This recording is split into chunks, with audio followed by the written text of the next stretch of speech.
नमस्कार. आज आपण बघणार आहोत वऱ्हाडी गावरान ठेचा.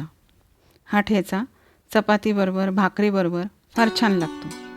त्यासाठी आपल्याला साहित्य लागणार आहे मिरच्या, लसूण, जिरं आणि मीठ. पहिले आपण मिरच्या थोड्या तेल घालून तव्यावर छान भाजून घेणार आहोत.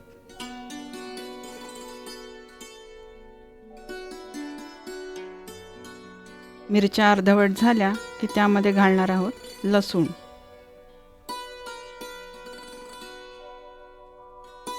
आणि आता लसूण आणि मिरच्या छान भाजून घेऊया.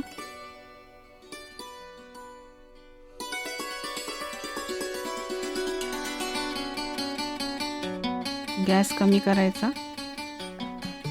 मोठ्या गॅसवर जर का भाजल्या तर घरभर ठसका उडेल आहे मिरच्यांचा, म्हणून मंद आचेवर छान भाजून घ्यायच्या.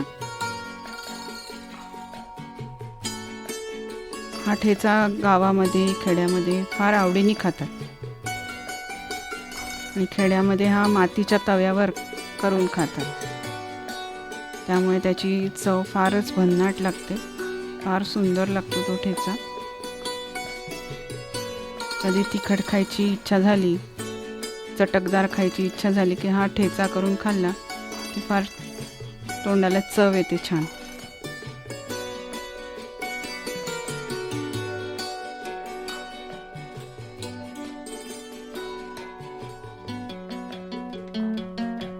आता आपण याच्यावर झाकण ठेवून छान त्याला एक वाफ काढून घेऊया.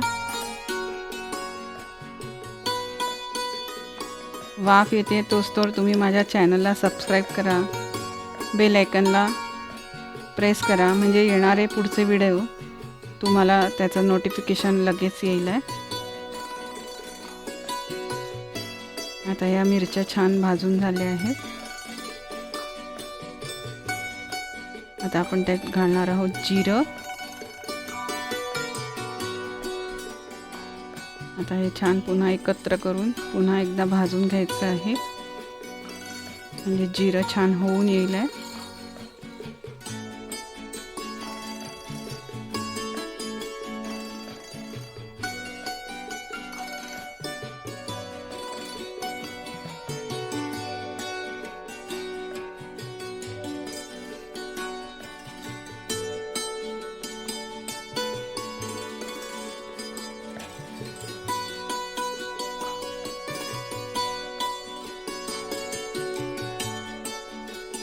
छान खमंग वास सुटलाय घरामध्ये, छान मस्त वाटतंय.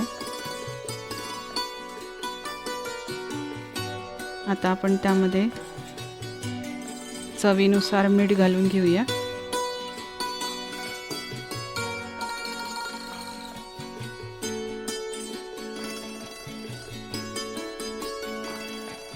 समजा मिरच्या तिखट असतील तर थोडंसं शेंगदाणे घातले तरी चालतील.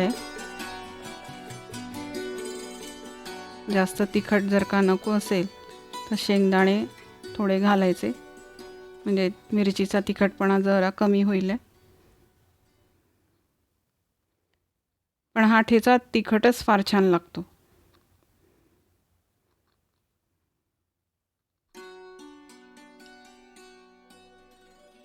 आता हे सगळं छान झालेलं आहे. आता आपण गॅस बंद करून घेऊया आणि असं सपाट बुडाचं भांडं घ्यायचं किंवा वाटी घ्यायची आणि त्यांनी छान रगडून काढायचं. तव्यावरच रगडायचं गरम गरम, नाही तर पाट्या वरवंट्यावर सुद्धा तुम्ही वाटू शकता. याला पाट्या वरवंट्यावर किंवा खलबत्त्यामध्ये जर का कुटून घेतलं तरी छान होतो. कुटून घेतल्याची आणि समजा वाटून घेतलं पाट्या वरवंट्यावर तर फार त्याची चव एक वेगळीच लागते. पण गरम गरम तव्यावर सुद्धा याची चव छानच लागते. खेड्यामध्ये तर याला मातीच्या तव्यावर रगडून खातात छान. तो मातीच्या तव्याचा छान सुगंध लागतो त्याला, त्याच्यामुळे ती पण एक वेगळीच चव लागते. हा ठेचा तुम्ही एकदा नक्की करून बघा, तुम्हालाही फार आवडेल. आणि कसा झाला ते मला कमेंट बॉक्समध्ये सांगाल.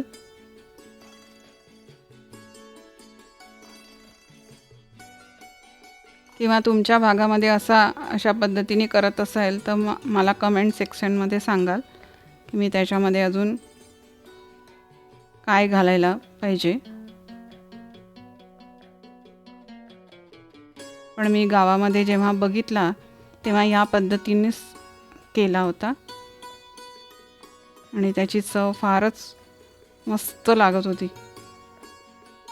आताही फार छान सुगंध सुटला आहे. सगळ्या घरभर मस्त सुगंध सुटला आहे.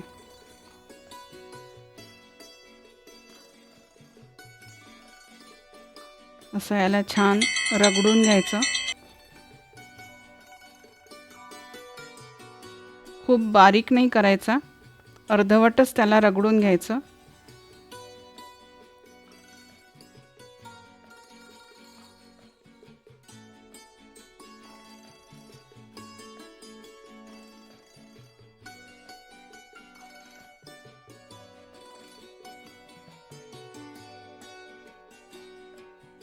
आता आपण याला बाउलमध्ये काढून घेऊया.